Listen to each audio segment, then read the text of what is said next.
Good evening and welcome everybody. Hi, nice to see you all. It's been a while since I've had a live stream. I've been very, very busy with work.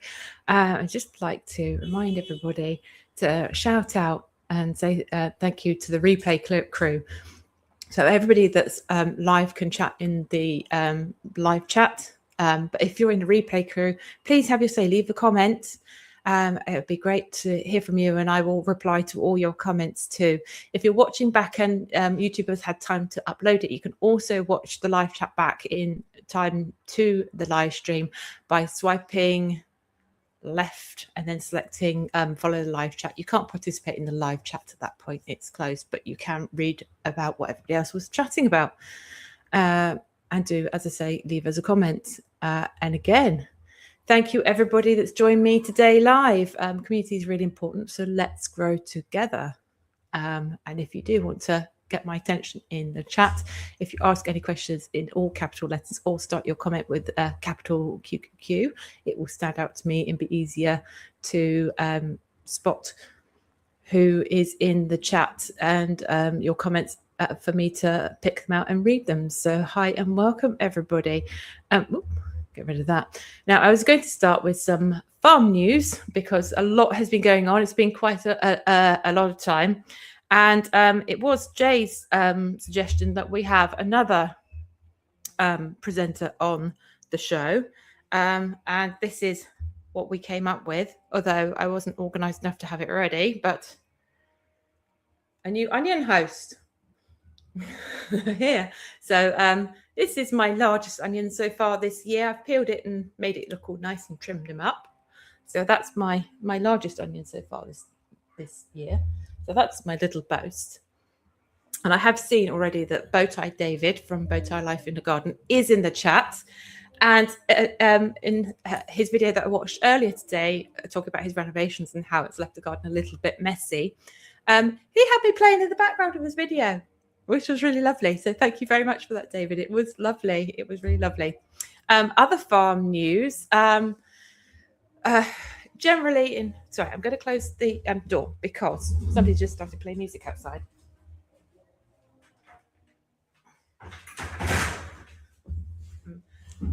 I'm not aware of whether or not you could hear that, but YouTube notoriously doesn't like music playing in the background of videos. So close the door and get rid of that. So farming in the UK at the moment is quite diabolical. We have 2 or 3 different reasons why it's really been tricky at the moment. The first, of course, is the weather we're having. In fact, that's kind of a 2-part thing. So because the weather we're having, a lot of the animals are struggling with heat stress. Animals like cows and pigs particularly struggle in the hot weather, so they're not as healthy and robust as they usually would be. The milk content is dropping off and they're not producing. Even my hens have stopped laying as many eggs. The heat's really stressing the animals. The second part to that, again to do with the heat, is no new grass has grown since the very dry weather came into effect. So basically all the ruminants have eaten the grass crop that would normally be thriving and growing this time of year. And the farmer would make their rotations, and by the time they got round to the first lot of fields where they started, they would then have plenty of grass for their cattle. But what's happened is there is no grass, and the farmers are now feeding their cattle their winter feed.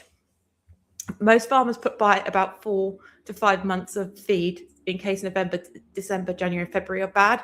By March, you would want them out on pasture again. And ideally, you'd want the animals out on pasture to the end of October and sometimes even partly into November.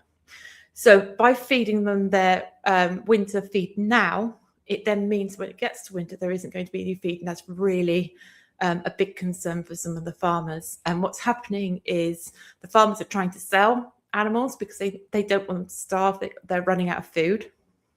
And they can see this crisis brewing in 3 to 4 months once they completely run out of food. And so they're trying to sell the animals. But of course, nobody's buying them because everybody's in the same boat. Everybody can't feed their animals. So they don't want to bring in any more livestock because they don't want animals that they can't feed. So the abattoirs are absolutely crammed with animals going for meat processing because that is the only option left to a lot of the farmers here. It's been really difficult to get animals into the abattoir. And then the third thing that's happening, so we've got the heat stress, the lack of food, and the third thing that's happening is we have a massive outbreak of something called blue tongue in the UK, which has moved up through Asia and through Africa and through Europe. And as the weather is changing and it's getting warmer and warmer and warmer, those conditions have allowed the little midges and gnats that pass on the infection to travel further north than they ever have. So this is relatively new in the UK.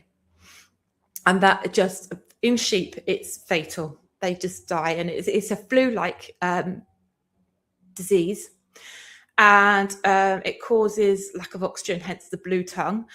It's a flu-like outbreak. Goats, sheep, cows, and horses can all be affected by it. There is a vaccine, but it's a bit like our flu vaccine. It helps, but it's not a cure-all thing. So in addition to that, sheep that usually can get away with rough grazing and eating very dry grass and very minimal grass are also being sent to the abattoir quickly while the animals are healthy. I'm actually surrounded. I took these guys. I'll pop them up on there. Some days you just can't win. What are you two doing in here, huh? So those guys actually went to the abattoir yesterday, and I was very lucky to get them in. It's the only reason I got them in was because I spoke very nicely to the lady at the abattoir, and because I had 4 and not hundreds of sheep. So they went. But as I arrived back at my farm, the field next to me had some cows arrive, and they were all coughing and wheezing. And I heard today that they have been confirmed as having blue tongue. So it's literally on the other side of my hedgerow. So I got those out in the nick of time. So that's all my farm news so far. Quite diabolical. But what I am going to do now, because I've been talking and talking and talking, is go into the comments and see who's here. Say hi to everybody. And thank you for being here. Let's have a look, see who's here. Let's see. First in the chat was Rob this evening, saying good evening to everybody. And again, the other person that we always say hi to, and a big thank you to as well, is Jay Dixon, who is Ecology Today. She is our show facilitator and does an amazing job of keeping the conversation going, dropping information and links and things into the live chat, promoting all your channels if you have a channel out there. And she just makes everything work brilliantly, and we are owe her a huge thanks for helping out the community, not just on this live stream, but she also does the same for other channels as well. Very busy within the gardening community. So thank you very much. Yeah. Let me see, get back to the, so we have, let's scroll down, see who else is here. And I've already mentioned it because I saw you pop into the comments earlier. David of Bowtie Life, Triple G, greetings, global gardeners from the heart of Old Destin, where countertop tile is down, splashback is wrapping up, and the functioning kitchen is finally getting closer. And in the video I was watching that we were talking about putting down the tile on the floors and getting the bedrooms finished. So that's been very exciting. I'm sure Mrs. Bowtie is really excited about that. And again, thank you very much. I was in on the background, on the TV, on the big screen. And the onion does look even bigger when it's on a big screen TV, but there it is. I might hold that up a few times because I'm very pleased with how that turned out. Let's see who else is in. Anybody else in? Haha, Kirsty's in as well. Hi, Kirsty. Nice to see you here tonight for our talk all about seeds. That will be hopefully a really good conversation. And I think that's if you're in and you haven't had mentioned. Shawnee is here too. Hi, Shawnee. I'm glad you're here too. You did say you put in a dating diary, so it's nice to see you here. Yes, I've actually had to, for the first time ever. I usually have my phone because then I can see the chat and sometimes put some comments in before the show. I've had to switch off because my phone alarm keeps going off every 5 minutes. And that is because we're in such a severe drought. We're having a lot of wildfires, which I know, like people in the States going, boo-hoo, what, just this year? Because I know it's been a major problem for people in the States and Canada for a number of years. And we do have wildfires, but usually they're quite small and manageable. We tend to have a lush and green land, which doesn't set fire as easily, but everything is tinder dry. And actually the government had what they call a COBRA meeting, which is like a strategic meeting that we have just before we go to war or just before there's a major crisis. And they were actually talking about this drought and how severe the temperatures are this year, and how because the impacts on people's health and the excess deaths it's causing, and these huge fires that all the fire services up and down the country are really struggling with. And they keep sending out alerts. My phone alarm about every 5 minutes goes off and goes, be careful, you might accidentally start a fire. Government health risks and like health advisories. So I've had to switch my phone off. It is quite dire here. We have hosepipe bans, which means everybody is watering by hand. And the other consequence of the drought, if it continues, what they sometimes do in the UK, it hasn't happened since the very early 1980s, I think was the last time I remember this. They turn the water off to your home and they set up a pipe at the end of the street. Then for your drinking water, you have to walk down with buckets and water containers and fill them, a standpipe at the bottom of your road, and carry them home. So yeah. So Dave's put a comment up there. There we go. Pretty big personality. Not sure 85-inch TV is big enough to do me justice. You are a big personality, David. That is true. So, yes. And again, Jay's absolutely right. Tony at Simplify Gardening is a firefighter in Wales, and they have been hit the hardest, both Wales and Scotland, for their wildfires. And he will be run off his feet at this time of year. Yes, we've had firefighters that have been injured in the fires because obviously they change direction quite quickly and they're quite big. So yeah, it's scary times. I just want to say hi as well to Shane from Farmall and Fords. Hi Shane, nice to see you in. And I'm not sure about that. You'll see all my wrinkles and lines, all the pimples.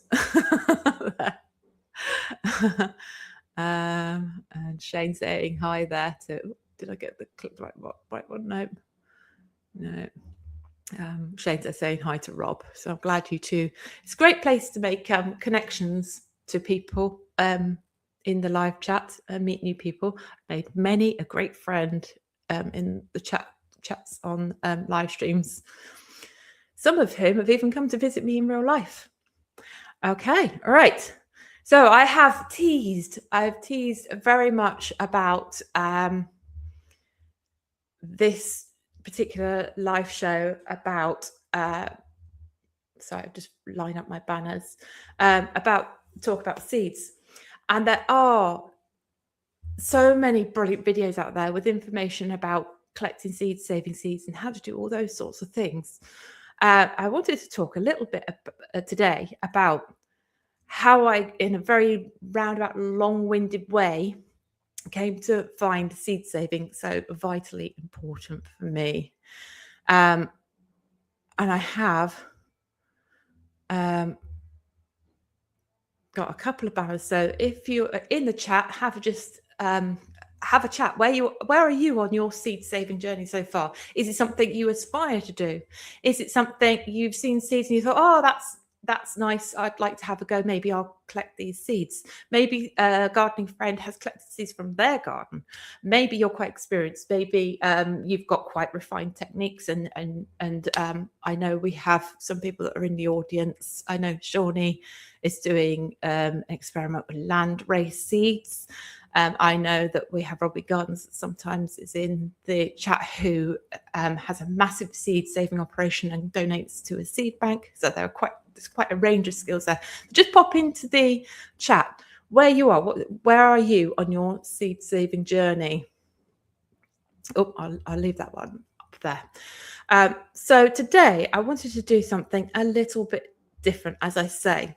So we all know the origin and the story of seeds. So it's the basis of our civilization. People settled down and started farming millennia ago, and those seeds that they saved enabled them to have a stable and safe family life. It meant that there was a lot more security rather than relying on hunting and gathering.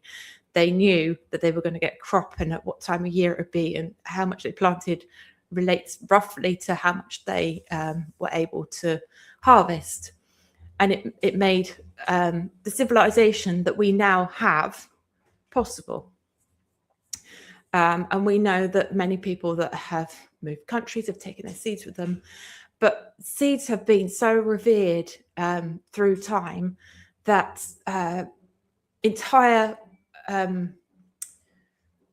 festivals and religious identities and cultural identities have been formed around seeds. And in the UK, we have something called Harvest Festival, which is a religious festival, and it's all about giving thanks for our harvest and sharing it. So traditionally, food is collected and taken to local churches, and it's organised to either go to people within need in the community, but more and more these days, it now goes to food banks, because that's a more organised way of distributing the food. It used to be that every village and town knew of a group of people when the community was much more connected, and certain people would get baskets of fruit and vegetables and goods.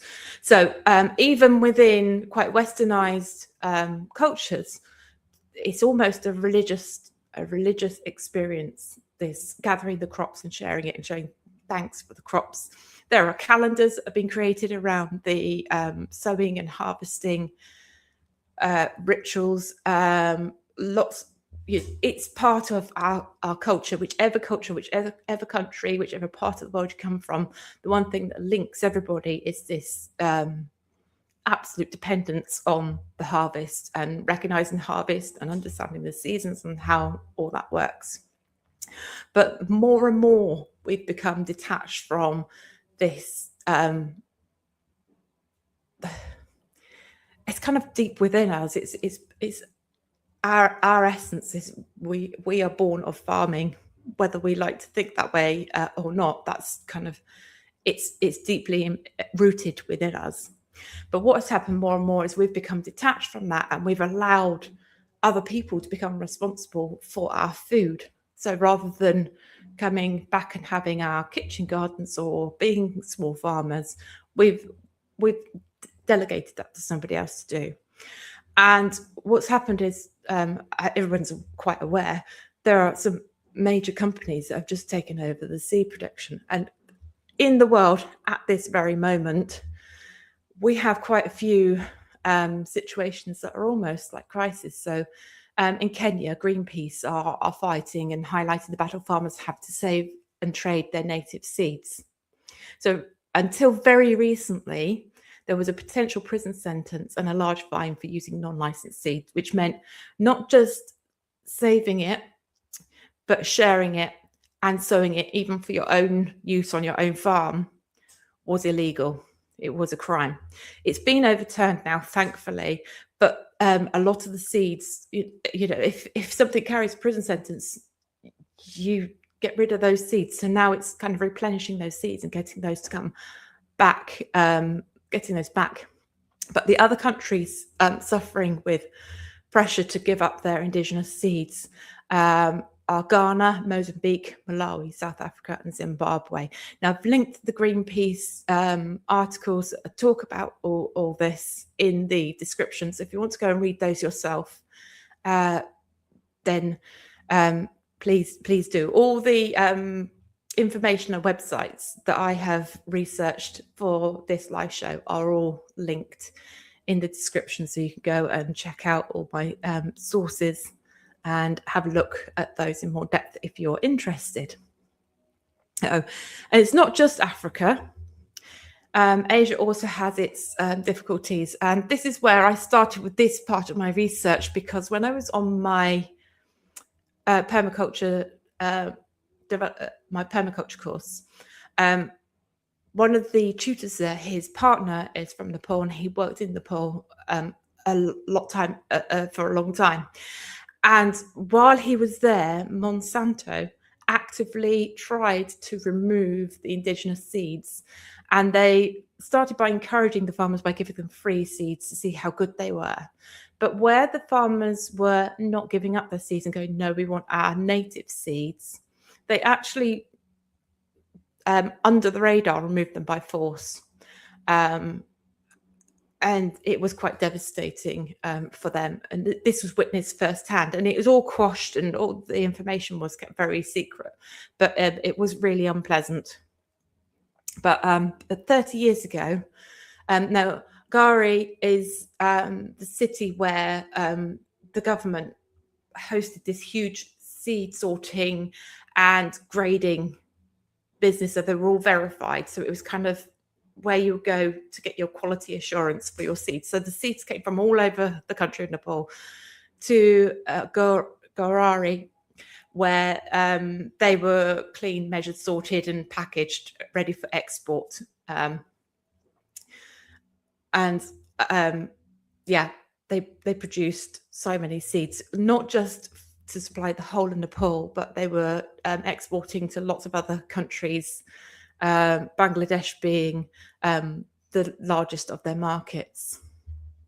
Since then, foreign hybrid seeds have come over, and they dominate the market, and they've pushed native seeds towards extinction. And Monsanto were actually firsthand involved in actually trying to remove those seeds so that they were unable to resow them.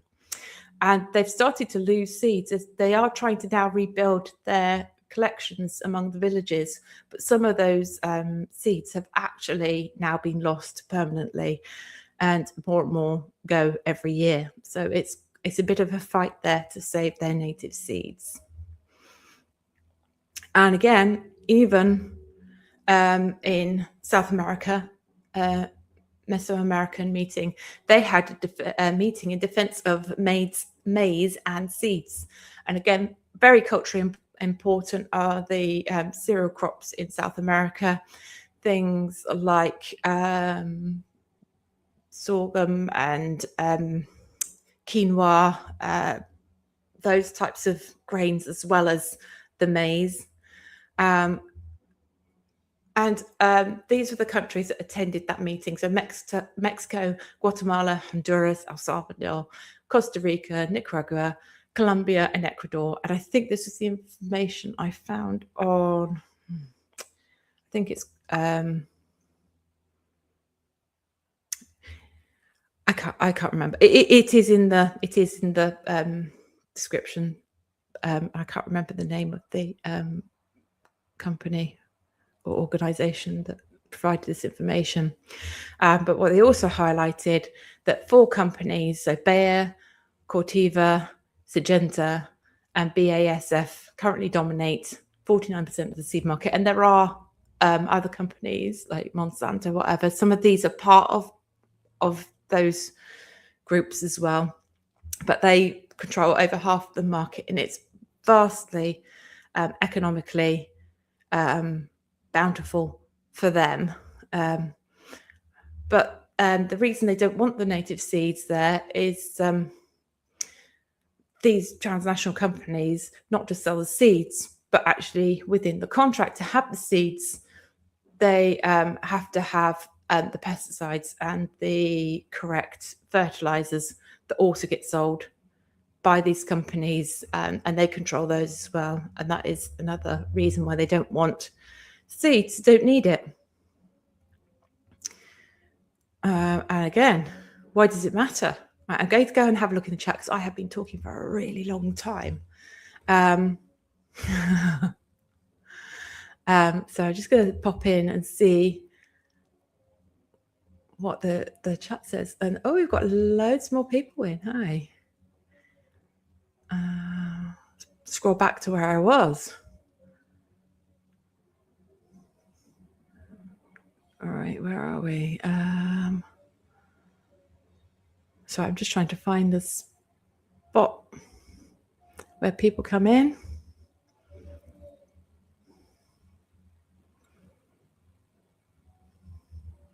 There's loads of chat going on here. Yay! So I don't know if you're still here, but hi, Meg's Edible Landscapes. Nice to see you in if you're still here. Oh, I had to have a small operation yesterday. There was no aircon in the hospital. Wow, it's hot and muggy. It was hot and muggy yesterday. I hope that procedure went well. Let's have a little look.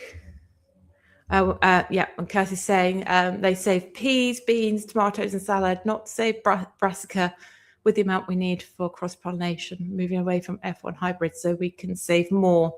Definitely. Brassica are a bit tricky. I don't save brassica only because by the time I've grown my brassica, the cabbage whites have invariably got them all. So I don't tend to save very many. And Ecology say, I'm a couple of years into seed saving, fairly random and reckless, and it's a small amount of seed that I use. And that's fine. Everybody's got to start somewhere. That's how I started.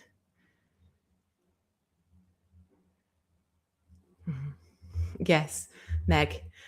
Europe, we have nice tea, proper tea. However, you guys have proper coffee. If you come here and have the coffee, you'll be like, no.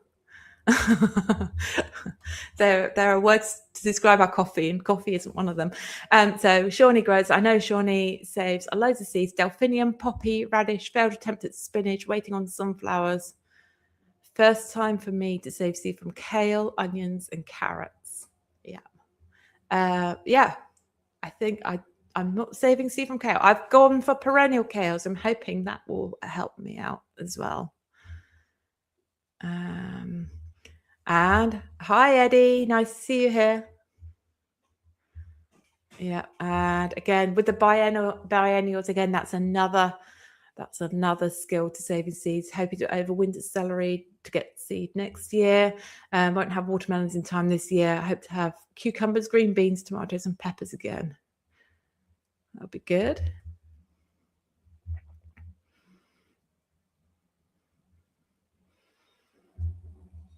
And there we go. And Jay's saying I was able to put out about a cup of saved kale seed to grow for the food bank. There's a lot of kale as well. That would be really useful. And I'm sure I bought some of the lettuce seeds indoors to bag up. Honestly, a lot of lettuce. I just kick it and watch the fluff fly. Yeah, I've got some like that. Although I've saved the lettuce seed, it went to seed and we didn't really eat a lot of it. So I'm not sure. I think I probably need to try a different variety. I think I have the same problem as you, Shawnee. By the time I pick it and get it home, it's a bit floppy. It's nice when I pick a leaf and eat it at the farm. But by the time I get home and wash it and prepare it, it's gone a bit sad. And we got Chad in. Hi, Chad. Nice to see you.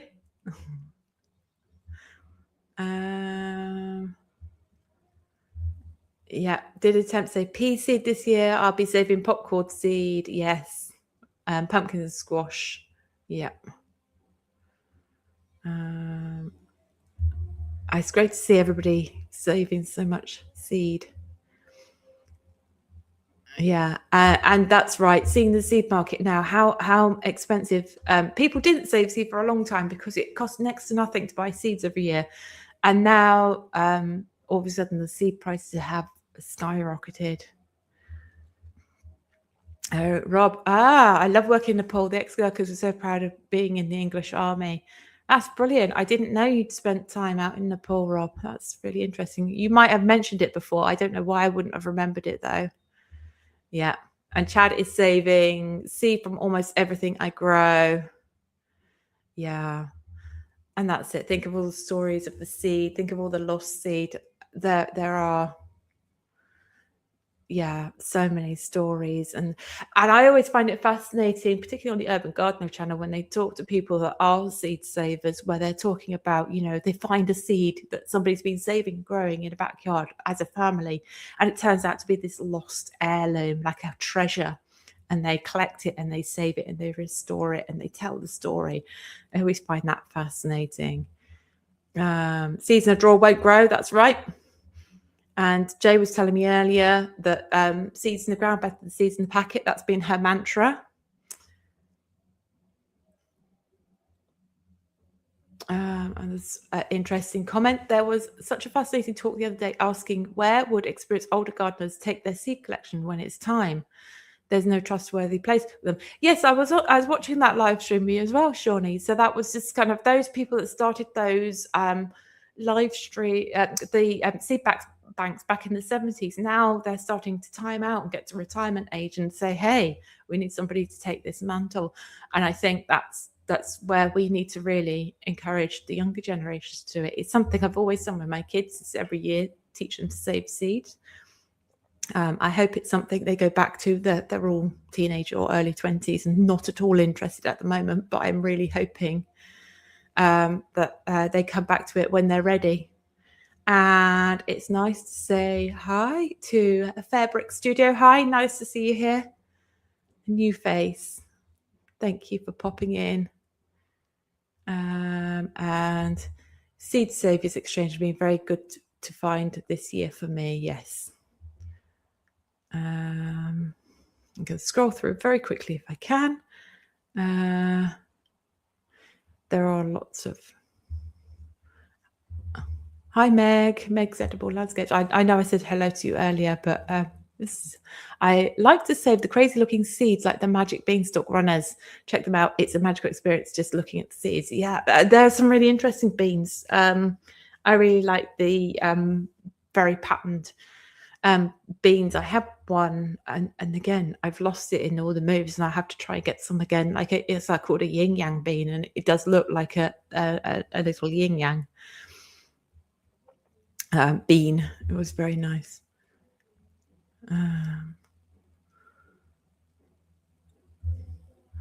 Yeah, and that is true. A lot of seeds are F1s, not worth saving because you don't know what you're going to get.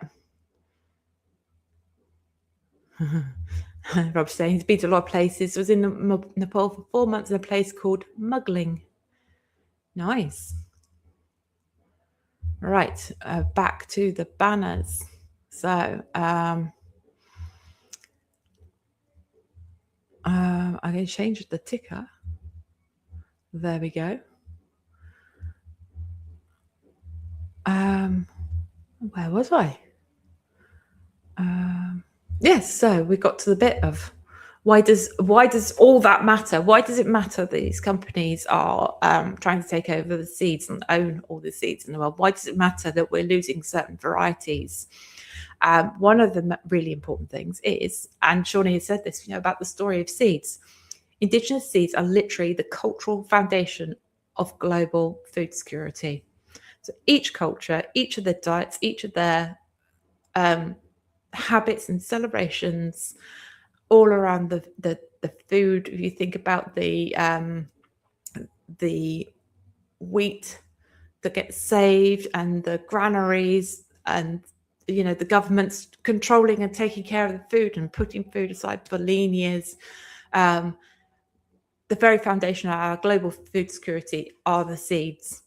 But also it has a lot to do with climate resilience and community independence. So by being diverse in our species, we are able to then help be climate resilient, and also by growing mixtures of trees, shrubs and wild plants in amongst everything. Having very important wild patches and areas and wildlife areas is really important for our climate resilience. Industrial agriculture has caused a devastating loss of up to 75% of global crop genetic diversity. And if you think about that, that is absolutely incredible loss of diversity. You know, only having a quarter of the genetic diversity that we used to have. And again, with that narrowing genetic diversity, if a crop fails or becomes affected by a disease, then it's a much bigger loss. The Irish potato famine was so devastating and had such an impact because they only grew potatoes. There was no other crop to fall back on. They had gone, 100% in on the potatoes. They had the damp weather, they had the good soil for growing potatoes. They went hard on the potatoes, and then there was no grain or wheat or anything else to fall back on. So diversity is, really important. We got there. Shifting control of the global food supply from millions of local farmers to a handful of multinational corporations is basically what has happened. But we don't just lose plants; we lose multi-generational knowledge.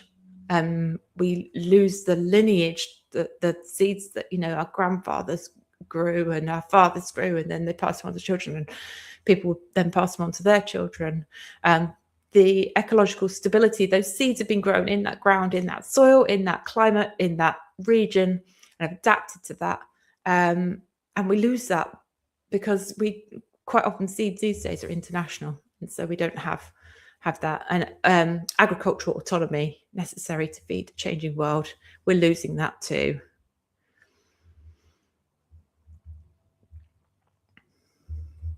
And then this is where my journey really started. So this Loss of Nutrients is a documentary, and I have linked it in the description. And I watched it on television before the pandemic. So this was in 2019, and I'd always saved a few seeds because it was fun and interesting. But I watched this documentary in 2019, and I really do recommend that you check it out. So it came out in 2019. Originally, it was on television. It's a French production, but it is in English. And it followed the journey of seeds and the loss of nutrients. And then they honed in on the tomato. And I felt quite bad because you could see there's a professor, Rabinovich. Sorry, I've got his name written down here. I've written it down because it's quite a tricky name. And he, back in the 1980s, was working on the tomato breeding of the species, and he worked for a French company, as it's a French documentary. And he works in Israel, and they grew a lot of tomatoes. And back in the 1980s, they had to fly their tomatoes because they had a 3-day shelf life.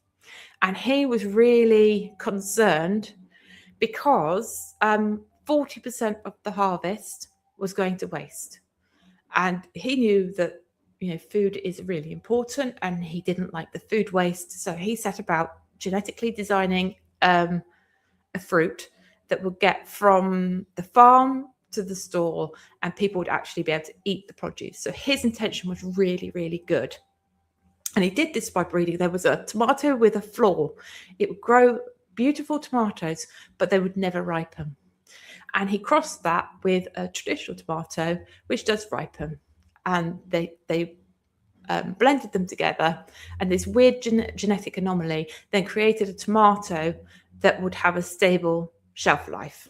And that was fabulous. Stable shelf life. What he did really express, and he was really disappointed in, was it had no flavour because the ripening process had been halted or slowed down. And so without proper ripening, the ripening process is what actually give us all those amazing vitamins, the vitamin A, C, and E, and all the antioxidants as well that come into fruition. They start really accumulating in tomatoes as they gain their colour and develop their seeds and ripen. And that wasn't happening. So they had a tasteless tomato, and they had a tomato that had much less nutrients in it. And when he spoke to the company he worked for, they were like, we don't care. We can sell this. It looks good. People eat with their eyes. They're buying it. It lasts. We're making money. We don't care. And he actually suggested to them that they would have a tomato variety called ACE, which stands for vitamins A, C, and E. And it said, if you publicize, this is really healthy, it's got really good vitamin levels of vitamin A, C, and E, and call it the ACE tomato, it will sell really well. And they're like, no, we're good. We've got these. We've paid for this to be developed. Yeah, it sells. It's great. It's making us lots of money. We don't need to do anything else. So that was really quite sad to see somebody that dedicated their life to breeding these tomatoes, and his intention was for more people to get more healthy food and not spoil the food. And it was almost like hijacked and used to the seed companies' advantage. He still works for them, and he tries to work within what he's got, but he doesn't own the seed. He doesn't own the tomatoes, and the seed company is not as interested in flavour or vitamins. The other thing the programme looked at was the poor farmer exploitation and child labour, because once these varieties have been bred and they understand them, they then sow them and grow them in India, and then they extract the seeds in India, and then they sell them into Europe. So again, you've got seeds that are not grown in the climate that they're going to be grown in, so they're not suited to the climate of Europe because they're grown in India. There is exploitation of the local farmers, the poor farmers, and there is also child labour. And some of the children, this was filmed in 2019, so things have probably moved on from there. But some of the children were being paid 50 cents a day to work a 12-hour day, saving seeds. And they're explaining that they prefer the children to do it because, particularly if you're pollinating the flowers, you need to have small hands, and it's quite a delicate operation. And so they don't really want adults to do it. Child labour is much more preferable. It's cheaper and more effective. So although the company were kind of like, no, we don't have child labour, they would do this and not look, knowing that they'd employed a farmer to do it who was an adult, but the adult farmer would go and exploit the local children. And it kind of was a hush hush, see no evil, speak no evil thing. And they were actually saying that the tomato seed, some of the tomato seed is more expensive than gold at the time. The most expensive and productive tomato they had sells back in 2019 when it was filmed, $450,000 American dollars per kilo. And they were giving pennies to these poor farmers. And it was that video when I watched it back in, I probably watched it towards the end of 2019, really made me think, I don't want to buy seeds from these large corporations. I want to look for local small seed sellers. I want to save my own seed. I want to protect something and have a journey with seeds myself. So that's kind of where I went. And they also talk in that documentary, and I'm just very quickly glossing over some of the highlights of it. There was a report commissioned by a company, ICN, and it's called Soiled Seeds. And you can Google soiled seeds, and you can download the report, and that's all about the child labour. And that was commissioned and written in 2015. And then another video that I've watched, I'm going to give it an honourable mention in case you want to see it. It's the company, it's an American company, it's DW, and it's called Chia Seeds, Quinoa and Co.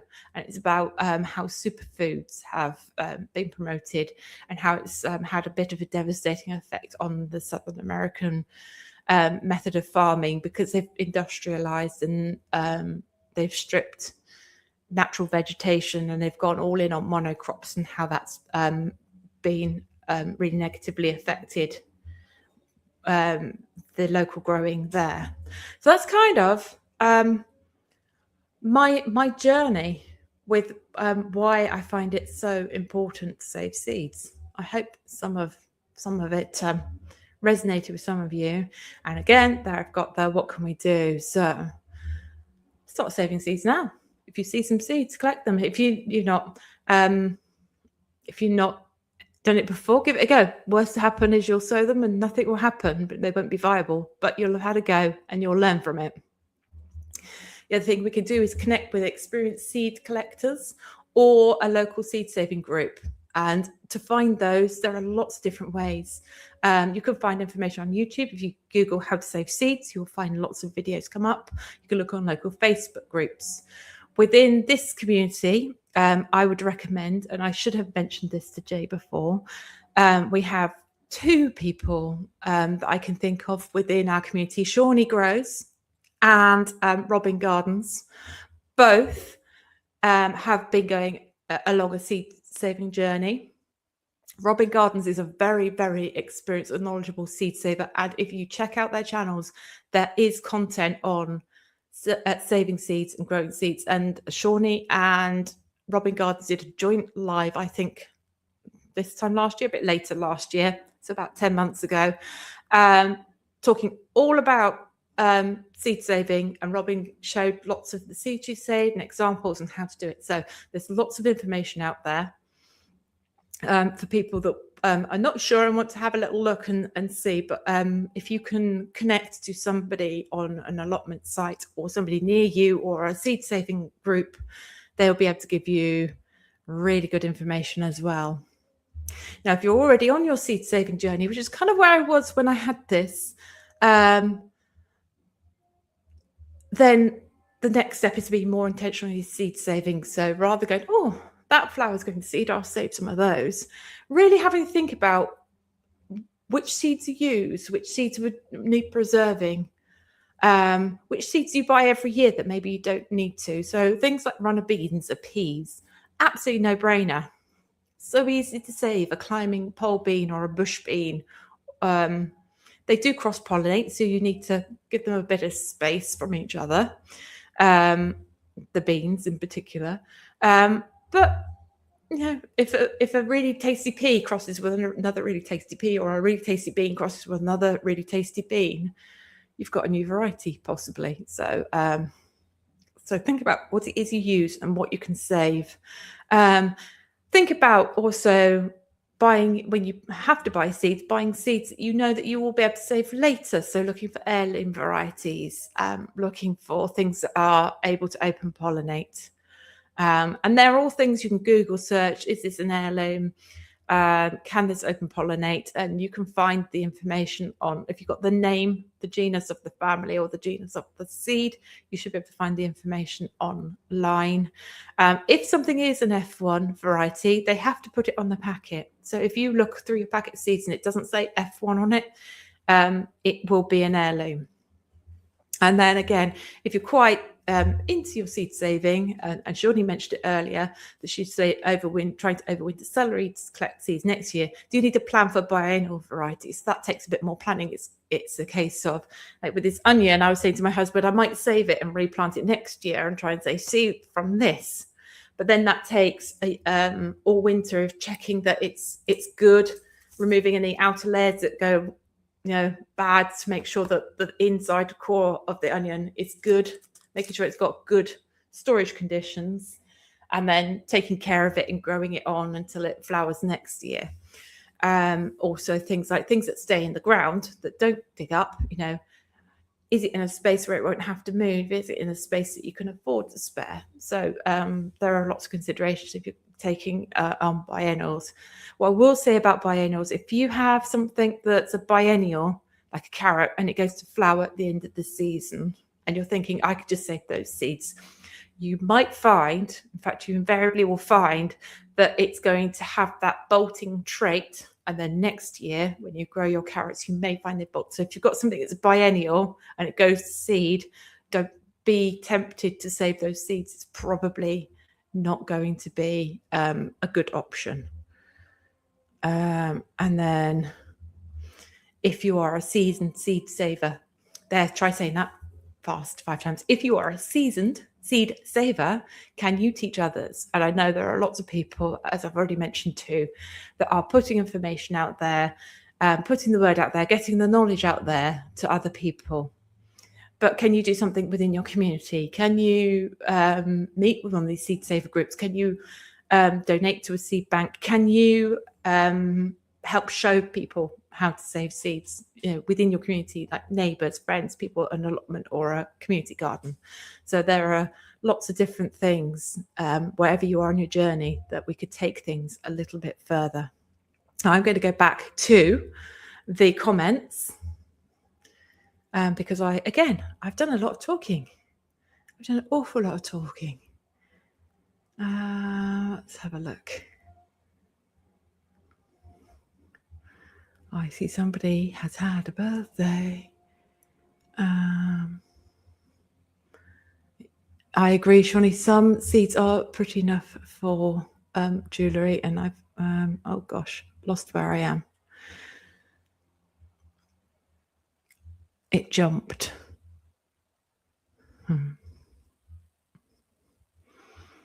There we go.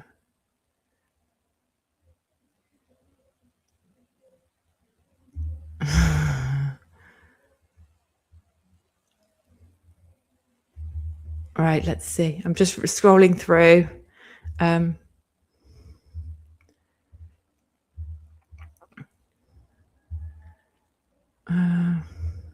Yes, that's a good point. Seeds stored in freezers stop actually adapting to the earth. Must keep planting and saving seeds. So seed will adapt to whatever conditions you're storing it in. If you put a seed in a freezer, it's cold stratifying it. So it's going to be more acclimatized to a climate where you have a cold winter. That's what it's going to adapt to. It will keep them fresher for longer, but then when you regrow them, that seed will remember that, and its offspring will then expect a cold winter, and that's what it will adapt to. Yes, Jay, so my ancestors were part of the Irish diaspora from the potato family. It devastated. There were so many deaths from starvation. Oh yes. It's my grandson's birthday and just got off the bus here. You'll help me wish Jacob a happy 13th birthday. Happy 13th birthday, Jacob. I'm sorry I missed that earlier. I got to it in the end. There we go. Sean, it's frustrating that gardeners have to buy seeds grown in different states instead of each state having seeds for us. That is true.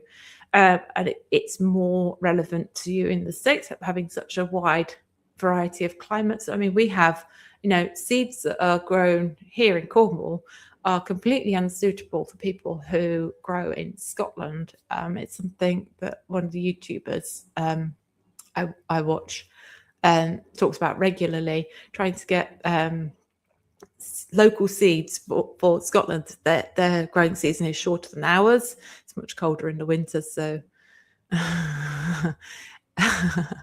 it's so Rob's saying there. The Irish blamed the UK for sending them disease. Do you know what, Rob? We probably did. Oh yeah, there we go. Seeds have a memory. I want to yell it across the road, across the world.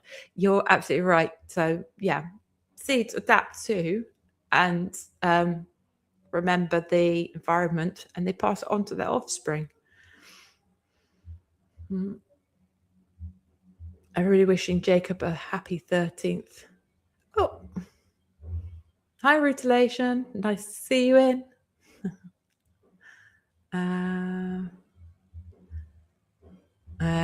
Yeah, Eddie says, thanks, y'all. Has never got birthday wishes from all over the world. Well, very happy birthday.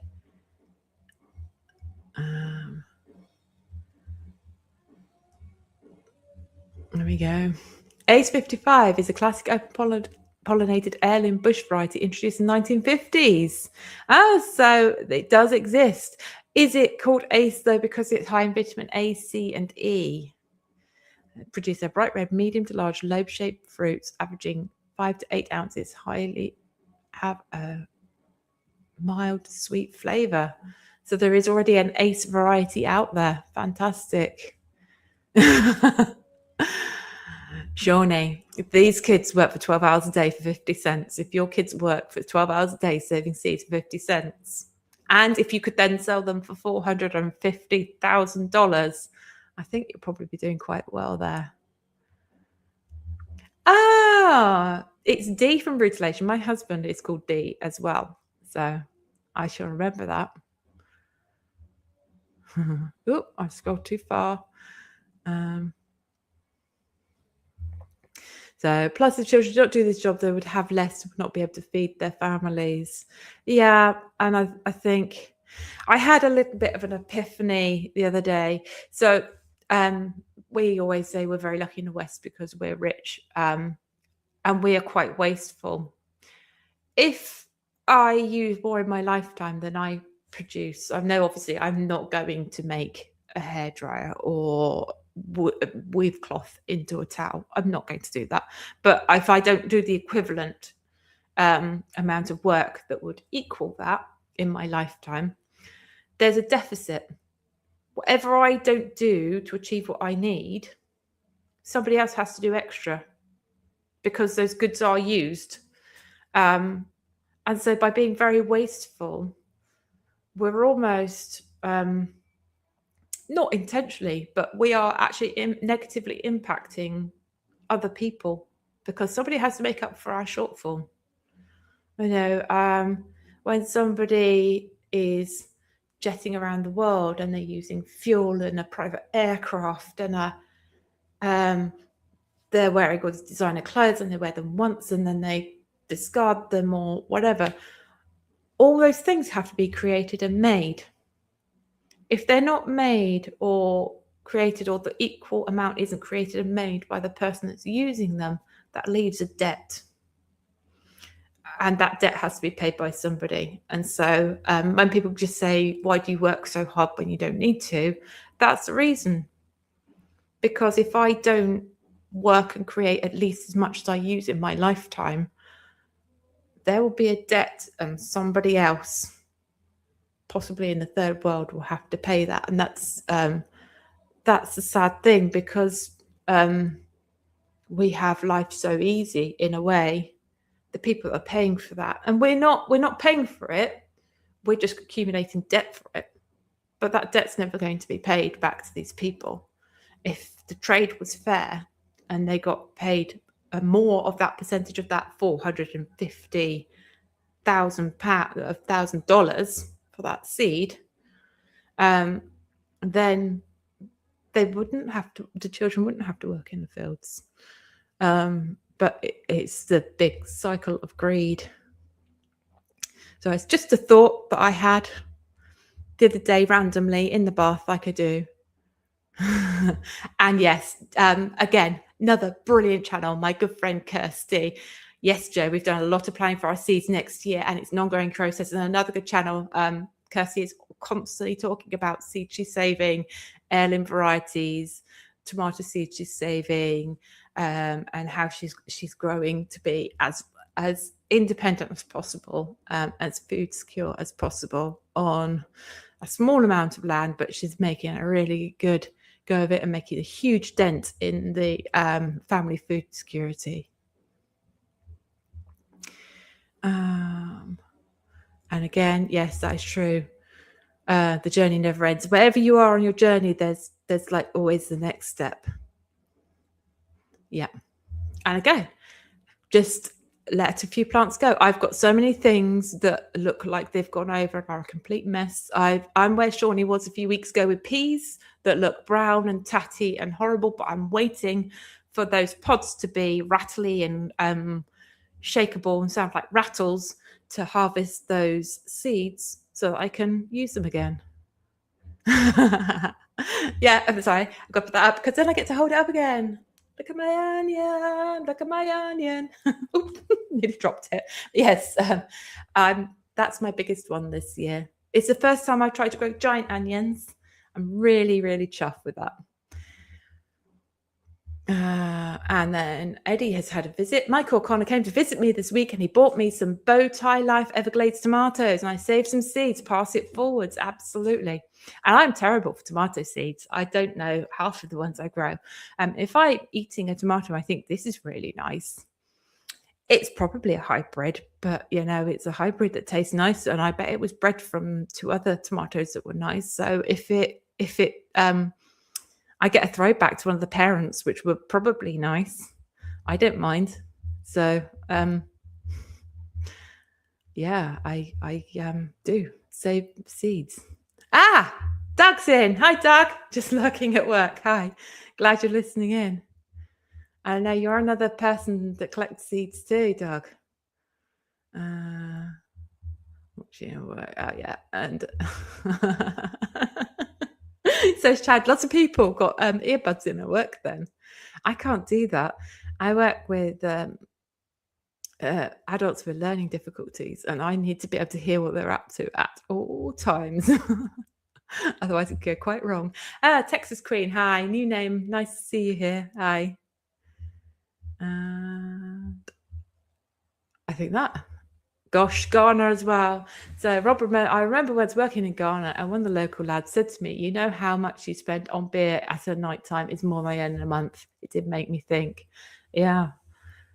It's incredible. We lived in Cyprus for a little while and we moved back quite suddenly. My son was poorly and so we were medevaced back to the UK so he could get treatment in hospital. And we literally had 1 day to pack. And there were a lot of things that we just donated. We just put out at the front of our house and said, oh, this is free. If you can use it, please take it. Otherwise, we will deal with it later. And the local people were coming and getting things like rugs and it was Christmas time. So we put out all our Christmas. We decorated the house for Christmas. This was the 20th of December. We flew back and we found out on the evening of the 18th. So we literally just put it all out and they were so delighted. Some people had never had a Christmas tree and things like that because it was a luxury.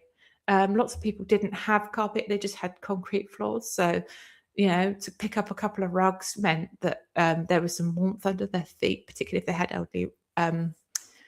elderly relatives and things. So we take for granted what we have, and it's worth thinking about. So, yeah.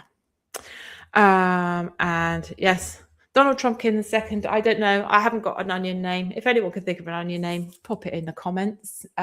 We'll maybe name him next week. He might turn out to be a bit of a feature, might be a co-host again. Thank you for bearing with me, everybody, for so long tonight. It's been quite a long, me talking a lot. It's a subject I feel really passionate about. It's something that I'm doing more and more intention as I garden and grow. It's a white pumpkin. Eddie, funny. No, it's not. It's definitely an onion. It's got layers. It peels.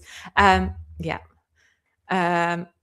So thank you for bearing with me. I'm not here next week. I am back at work, but I'm back in 2 weeks' time. I will put the live up so you can you'll see it scheduled. And thank you everybody so much. And thank you, Jay. I've seen you've been putting links and information in the chat. It's been amazing.